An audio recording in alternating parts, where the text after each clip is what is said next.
Hello, happy Friday.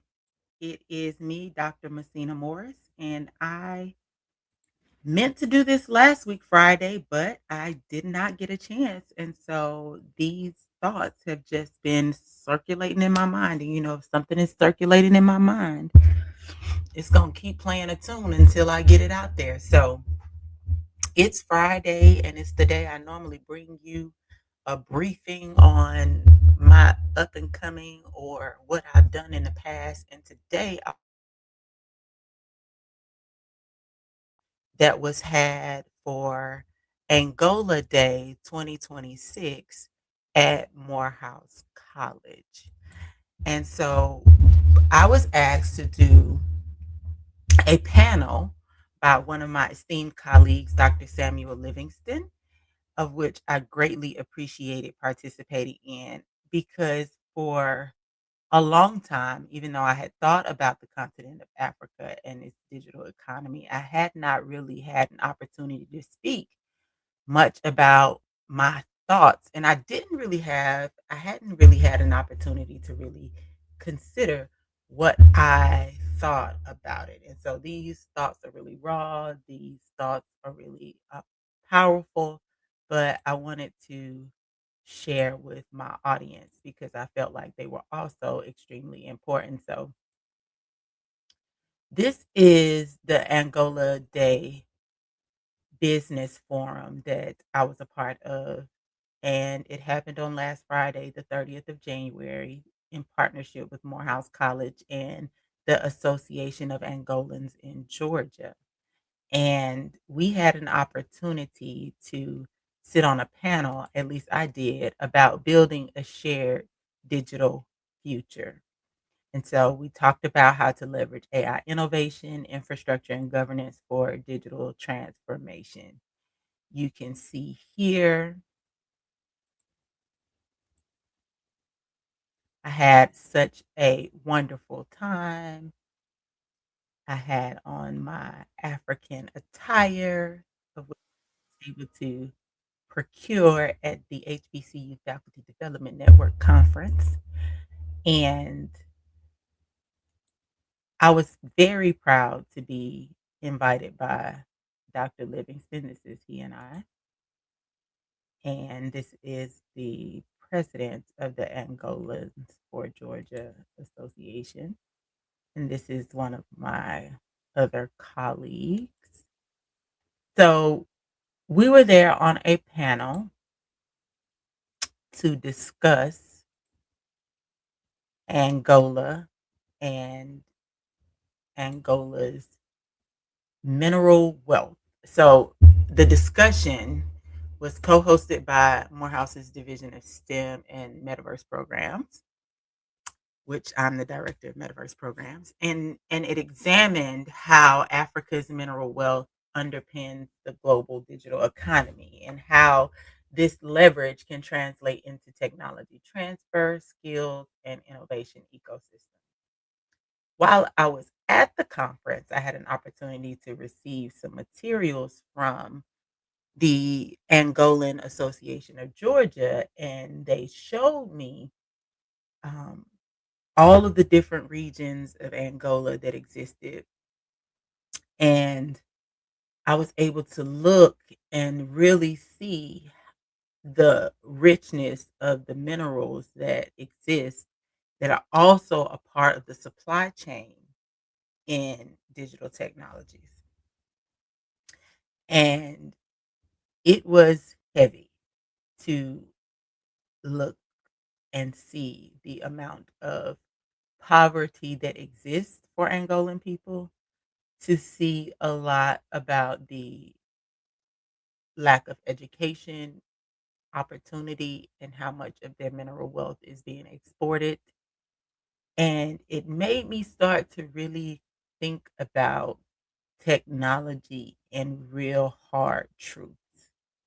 So, one of the hard truths that I had to consider, and so that we am on the panel, was that Africa already underwrites the global digital economy. First of all, if you don't know, Africa is the youngest continent in terms of population. So 60% of African people are under the age of 25. So by youngest, I don't mean that the continent is young. I do mean that the people of the continent are primarily young people. And so that means that they will actually participate in this digital revolution. You may not be here, your children's children may be here, but most of them will absolutely be responsible or part of or consumers of this digital technological revolution. We may miss it. We might think it's here and may miss it, but they most of them will see it. So, the reason why this topic was captivating was that it really moved the conversation beyond extraction narratives, more into systems power, digital sovereignty, and building talent pipelines that didn't exist. So, moving the conversation from Africa's minerals, but about who will capture the value across this digital supply chain and why Africa as a continent within itself is in such high demand. And then who will then govern and have ownership of the richness of the wealth that exists in the continent of Africa. And so we know that there's a lot of unrest in the area in a lot of these countries. We know that there are tribal wars. We know that there's guerrilla warfare. We know that there's a lot of corruption. There's a lot of different things that are happening that keep people entangled and ensnared in impoverished systems. There was a lot of colonialism and just so many inequities that happened to the continent of Africa. But that isn't I'm not a sociologist, I'm not an anthropologist. And while I care very deeply about putting humanity first, I had some distinct questions about how can we move the conversation into allowing Africans to capture the most value in the supply chain, because the wealth actually leaves as raw materials and it returns to them as finished technologies that are priced far beyond their ability to locally access them. And so we talk about digital divides, but this is larger than that. This is not just a technology gap, it is a systems design failure. And so I wanted to really focus on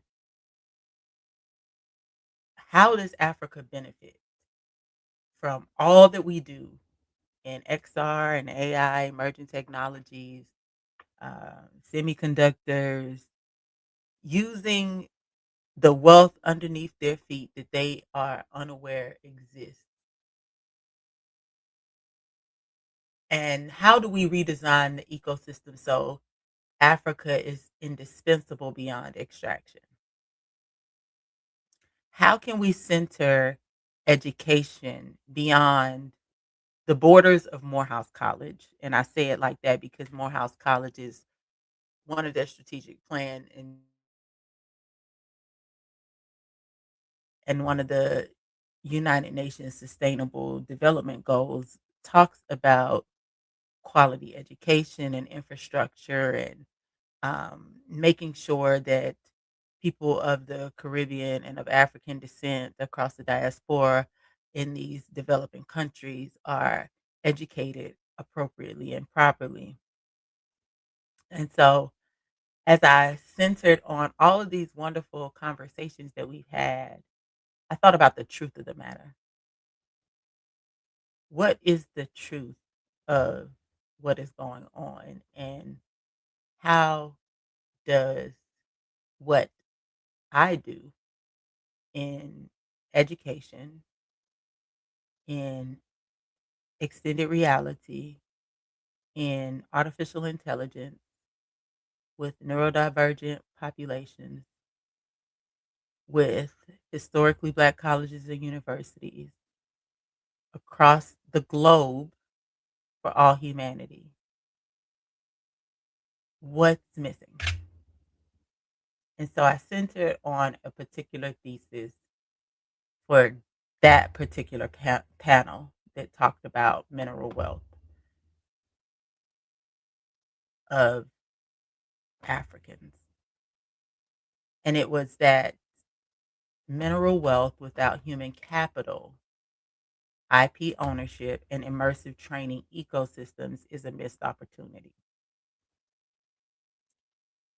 And I thought about when you can't see beyond what's in front of you, when you can't envision better, when hope is completely lost, how do you restore hope to people? How have people restored hope to themselves? And I thought about human beings having an innate quality that really drove me into doing this work. And that is people have an imagination. People have the ability to create and be creators of their own existence. People are powerful, and human beings have the aptitude and the ability because they have created the world around them as it is. And while it may be a reflection of some ugly things in some capacities, we've built parts of this world up where the reflection isn't that beautiful, where it can mirror dysfunction. But at the heart of humanity and who we are as people lies a very earnest truth. And that truth is that we are the wealth. We have within us the power to create change. And even with the tools that come back and the technologies that come back into um, a space like Angola, way priced beyond what is even imaginable for the common man to purchase. And I'm thinking about a virtual reality headset now when I'm saying technologies beyond the capacity for them to purchase, because it is always it's all already a bit of a challenge for just everyday, even American families to purchase headsets for their children in this economy. So you imagine presenting extended reality technologies as a solution to what in Angola. Okay. And so I thought about ways in which if we don't think about the things that are right in front of us, the things that are present but yet not necessarily beyond my control, but if we keep kicking the can down the road, we'll never get to the future. So let's think about the future and work backwards. So let's say we have all of these virtual reality headsets. Let's say that we have this technology that lands in a place like Angola, a place where minerals are being extracted and the primary labor of the country is singularly, for most people, on mining the minerals and then exporting them, right? And by doing so, missing the actual advantage of capitalizing on what they actually have. They don't have the manufacturing, they don't have the education, they don't have the complete supply chain available to them. And so, how can we help them be able to imagine the future. So it's not just minerals, it's minerals plus skills, plus platforms, plus policy, but a great deal of imagination. So, how can we harness true technology transfer? And how can we build endogenous capacity? And I thought about if you could envision what isn't there through a digitally simulated world, a digital twin per se, of the space that you do know, and you present that as a possibility, won't it stroke the imagination or stoke the imagination of a human being?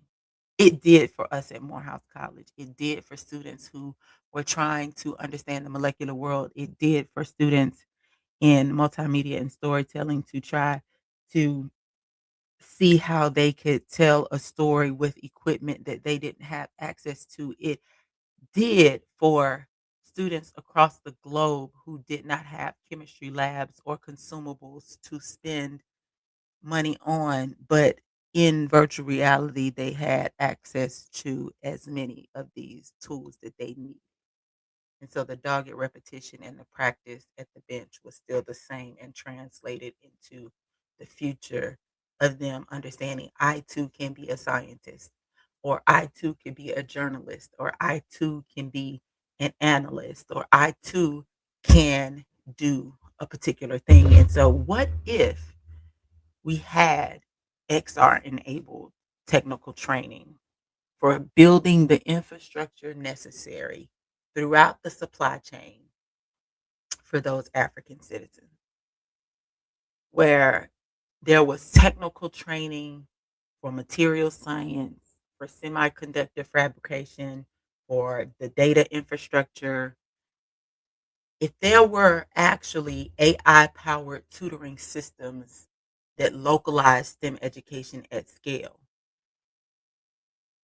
if we could harness power, human capital, power in a safe way, then we can create these metaverse based labs that actually eliminate physical infrastructure barriers for universities, but also vocational institutions to allow for the African diaspora to be more readily available to assist others on the continent of Africa in their pursuit for defining what their digital economy is for themselves. And so we can move from just getting enough education to read and write and arithmetic our way through life, but can move into higher advanced level orders of thinking in order to create the infrastructure necessary for true entrepreneurship and IP ownership for those on the continent of Africa. But then I really thought about other things because my lens is as a chemist, a biomolecular chemist who understands materials and that no technology exists without matter, without atoms, without bonds, without these engineered materials, and that semiconductors, batteries, quantum materials, energy storage systems, they're all chemistry problems before they're computer science problems. That's the lens that I'm coming from. And so moving into this next generation of AI and spatial computing and clean energy, this demand for new materials will accelerate. And so right now, Africa sits at this extractive end of the supply chain, right? Where raw materials can leave the continent at very low margins, but the value is not in the raw material. It's added along the supply chain through refining and fabrication and chip manufacturing and device assembly and software integration and into the final products, which are phones and laptops and headsets and EVs and servers being sold back to African nations at prices that most people can't even afford, thus increasing this technological barrier. And that's not accidental, it's structural, right? And it excludes Africa from fully participating in technological expansion. So, what would the consequence of that be? When you can't afford the tools, you can't build with them. When you can't build with them, you can't innovate on top of them. When you can't innovate, you remain dependent on systems that fail you, even though the world depends on those resources that you have. That's not just a market failure, it's a design failure. So, how does Africa actually catch up? How do we move beyond charity into building infrastructure? How do we build digital ecosystems within Africa and not around it? And so, how do we create local refining and materials processing, semiconductor adjacent manufacturing and assembly, battery technology hubs, data centers and compute infrastructure, XR, AI, and advanced manufacturing labs that are tied to universities where the workforce and people matter before widgets do? We have to invest in their skills at scale. Materials science and electrical engineering and network engineering and data science and AI and immersive technologies all have their place. But immersive learning can actually change the equation because it can allow you to engage with those technologies sooner than you have the capacity to build them in the physical world. And so it can allow, extended reality can allow for you to be able to train engineers and technicians and scientists without waiting decades to build these traditional infrastructures. Allow you to personalize education that closes learning gaps across languages, regions, and economic conditions. And we know that any digital ecosystem requires connectivity, reliable broadband and edge computing, cloud infrastructure, and secure networks. And so, network technology is not a luxury, it's actually the circulatory system of modern economies. And without it, innovation suffocates. But with it, ideas will move and talent stays and markets form and opportunity exists in the spaces in which our families are and we live. And so, how can we make the end goal not just participation and constant and consuming technology? How can we make it where Africans are exporting more than their mineral wealth, but also hardware, software, platforms, intellectual property, and talent? Because if they can control their production and platforms, then pricing, access, and narrative can change. And it can't be done through isolated pilot programs. It is going to require an entirely different mindset shift of ecosystems. And if Africa already powers the digital world at the atomic level, then our next phase should be ensuring that Africa helps design, build, own, and profit from that world. So that this is not about catching up, but claiming rightful authorship of the future.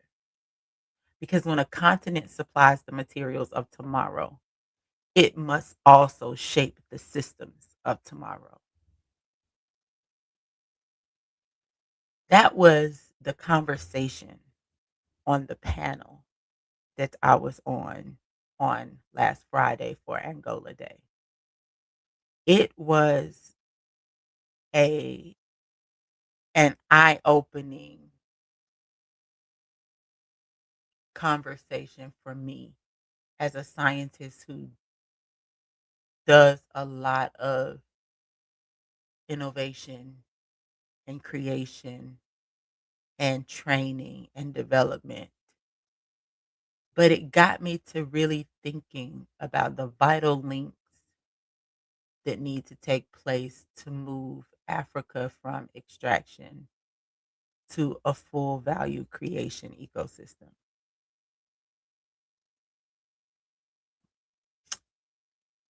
So we know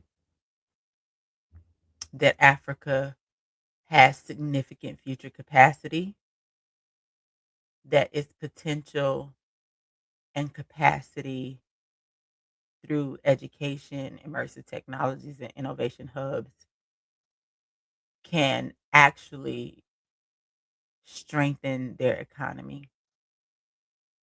And then I had another thought, which kind of gave me pause.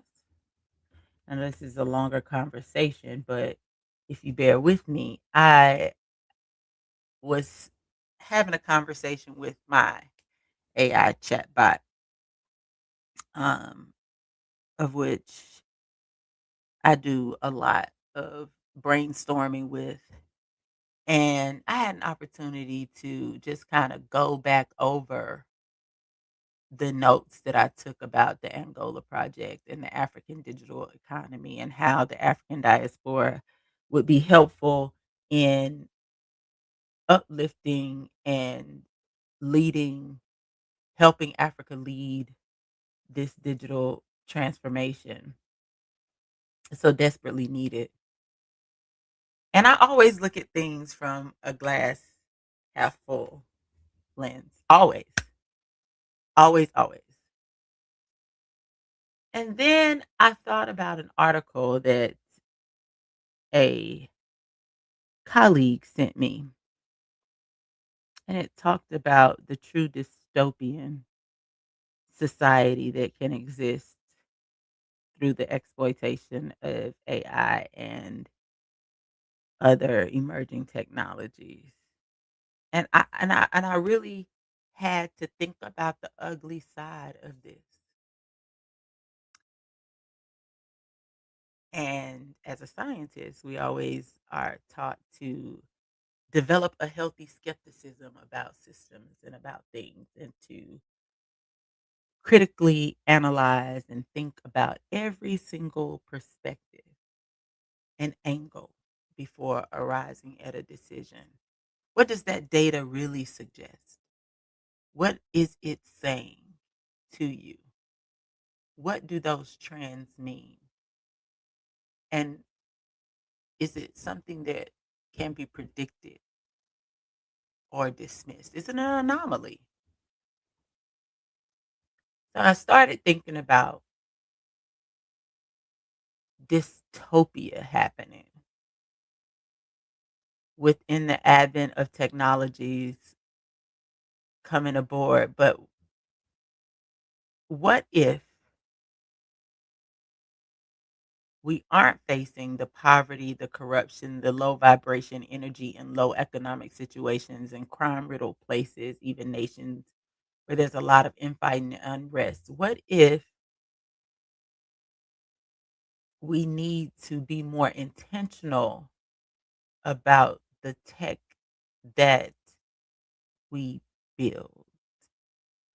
That if we place these technologies into a place that is already severely impoverished, where the next meal is something that you are already competing over, then will you, in essence, be invoking a mindset of usefulness of these technologies for selfish gain and ambition versus trying to communally help all of humanity?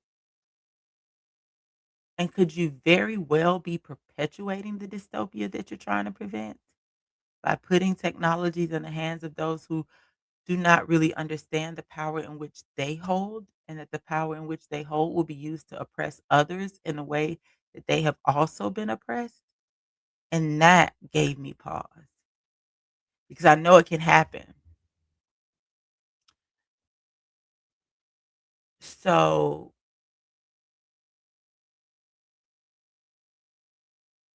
there's risk, but it can be reframed as value.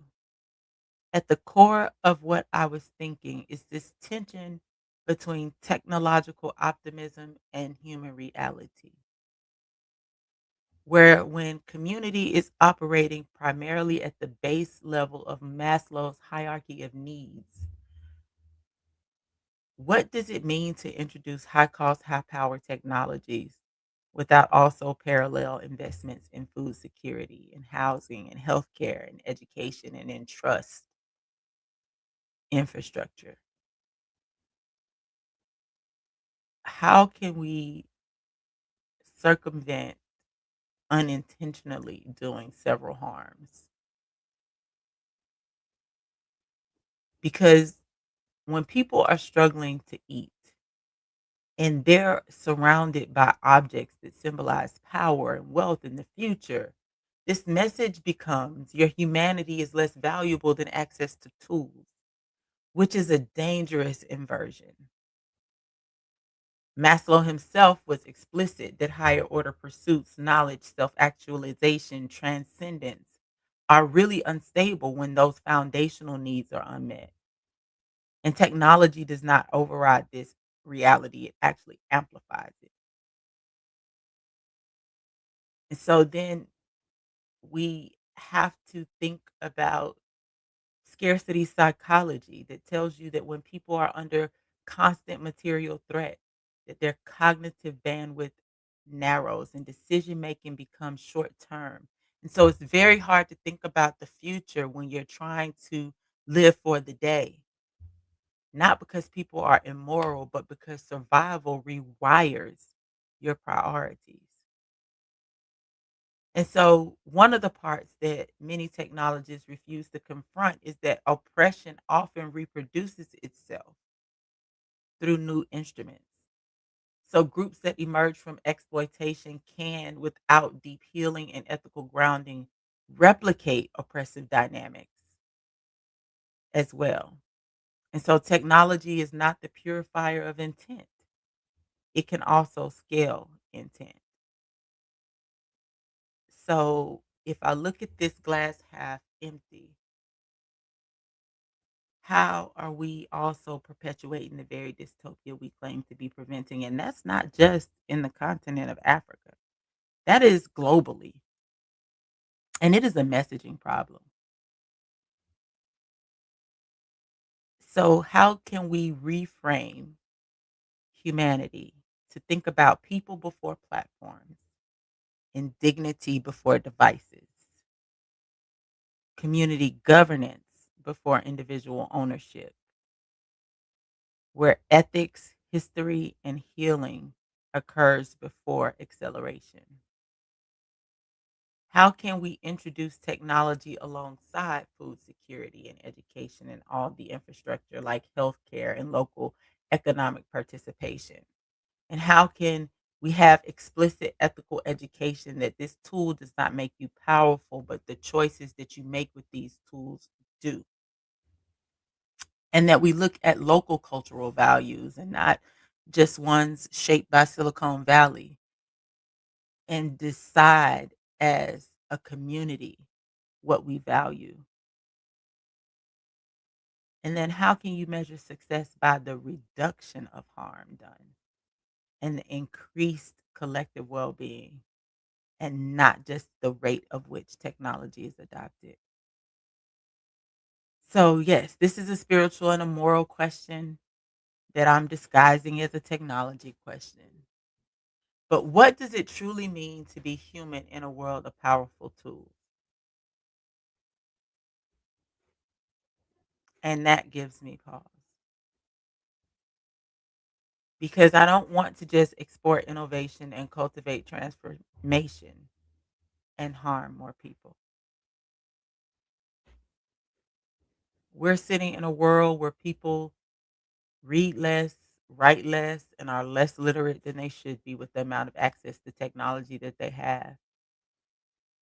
And because the global structure of public education has not significantly changed, literacy rates in which, especially in America, our people read and acquire information, knowledge, and seek it for themselves, and that learning is more than just a passive vessel in which we receive information and we don't subject it to fact checking and we don't put it under questioning for review because we accept it as fact instead of checking for fact and putting it up against other books and things of truths and realities that we have seen or that we are seeing. And I am worried about perpetuating the same fallacies within another realm or another world that is being created as we go higher into our own intellectual consciousness using technologies that we are also impeding the growth of the human being in its way to develop ways to continue to check for factual information, that we might be creating subject matter experts of people who do not hold the same ethos and the same morality when it comes to information and knowledge being factual, true, unharmful, and that we will be disseminating the same harm and hurt in which we are trying to create escape for. And so I'm deeply concerned about the power structures that this creates. Because if you've been oppressed for centuries, for years, for decades, and you then have the power to create at a vast level, how do we know that we have not stripped you of your own humanity for the sake of what we consider to be knowledge? And so this hidden crisis lies beneath a shiny one. We are building tools faster than we are forming humans capable of wielding them wisely. And that imbalance harms faster than it does any good. And despite unprecedented access to information, reading comprehension, critical literacy, and independent knowledge seeking has declined, and particularly in the United States. So imagine other countries that are still developing. Anyway, how do we lessen the risk of harm? How do we know that we have not stripped people of their humanity for the sake of what we consider knowledge?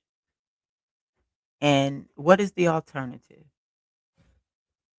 How do we create a pro human agenda before technological amplification? How do we raise humans before we raise platforms? And so I wrestle with this truly. And I haven't really talked about it, but being on this panel for Angola Day made me start to really critically think about the technologies that we use in an effort to say that we are progressing.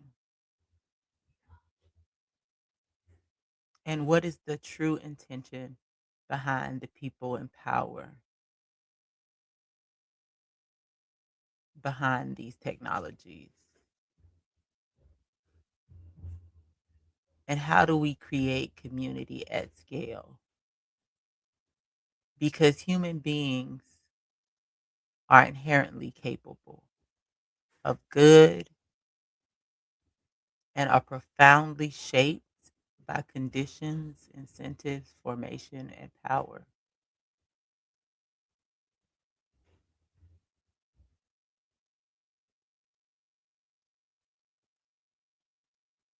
So, how do we develop meaning? How do we distract or extract good out of these digital technologies? And how do we remain human, living alongside the machines? That's a good question, and I'll leave you with that.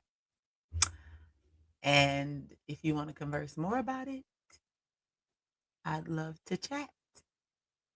But for now, I'm going to sign off, and I greatly appreciate you listening to my very long-winded soliloquy about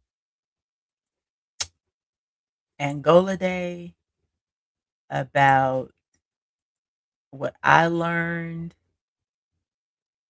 about